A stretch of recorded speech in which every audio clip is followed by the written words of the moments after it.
আসসালামু আলাইকুম সম্মানিত ভিউয়ার্স। আজকে আমি আপনাদের নিয়ে যাব আমার বড়াই খেতে। আজকে আমি সার প্রয়োগ করব এই কারণে, এখন আমার বড়াই গাছগুলো মুকুল আছে, তা আগাগুলো একটু চিকন কালে লেগে আছে। তো এখন যদি আমি সার প্রয়োগ করি, আগাগুলো সতেজভাবে কুশি বের হবে এবং মুকুলও বেশি আসবে, ফলনে ইনশাল্লাহ বেশি হবে। তো এই মুকুল আসার টাইমে, গুটি আসার আগে আপনারা স্প্রে করবেন। গুটিটা ফুটার পরে কেন স্প্রে করা যাবে না। আর আপনারা এখন 100 থেকে 120 গ্রাম করে প্রতিটা গাছের গোড়ায় সার প্রয়োগ করতে পারেন। আপনার সার দিবেন টিএসপি, পটাশ, ম্যাগনেসিয়াম অথবা সালফার, ক্যালসিয়াম, জিপ সহ আপনারা প্রতি গাছের গোড়ায় পরিমাপ করে গোড়া থেকে 1 হাত দূরে রাউন্ড করে সার প্রয়োগ করবেন। তাহলে আপনাদের গাছের যদি কোনো শারীরিক দুর্বল থাকে, সেটা সমাধান হবে ইনশাল্লাহ।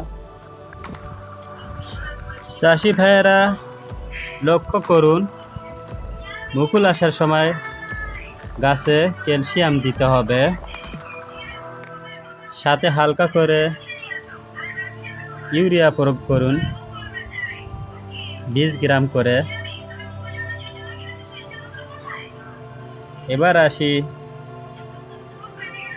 থেরাপিতে। এতে আছে 80% সালফার, 80% সালফার। প্রতি বিঘায় ব্যবহার করুন 1 কেজি। এটা হলো সিনজেন্টা কোম্পানির। আমার থেরাপিত সিনজেন্টা কোম্পানিরই পছন্দ, দামে বেশি হলেও, তাই আমি সিনজেন্টা কোম্পানিরই দেই। আপনারা চাইলে অন্য কোম্পানির দিতে পারেন, সিনজেন্টাই দেওয়া লাগবে এটা বড় কথা নয়।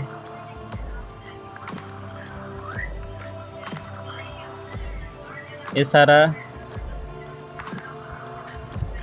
পটাশ ব্যবহার করবেন 30 গ্রাম, ফসফেট ব্যবহার করবেন 50 গ্রাম। সময় মতো সার প্রয়োগ করলে গাছে হবে শক্তিশালী, ফুল ও ফলের উৎপাদন হবে। চাষি ভাইয়েরা, আমি এই বাটিটি মাপ করে নিয়েছি। এই বাটির মাপে প্রতি গাছের গোড়ায় সার দেব।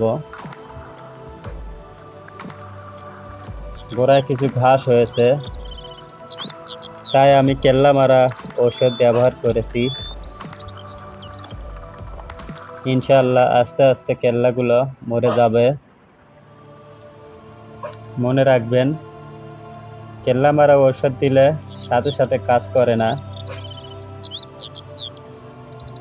একটু সময় লাগে।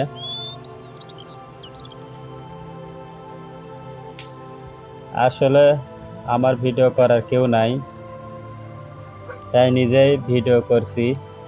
ভবিষ্যতে ইনশাআল্লাহ ভিডিও করার জন্য লোক নিয়ে আসব। এভাবে দিবেন প্রতি গাছের গোড়ায়। আমার ভিডিওটি লাইক করবেন, কমেন্ট করবেন এবং সাবস্ক্রাইব করতে ভুলবেন না। এ পর্যন্তই। আল্লাহ হাফেজ, ভালো থাকবেন সবাই।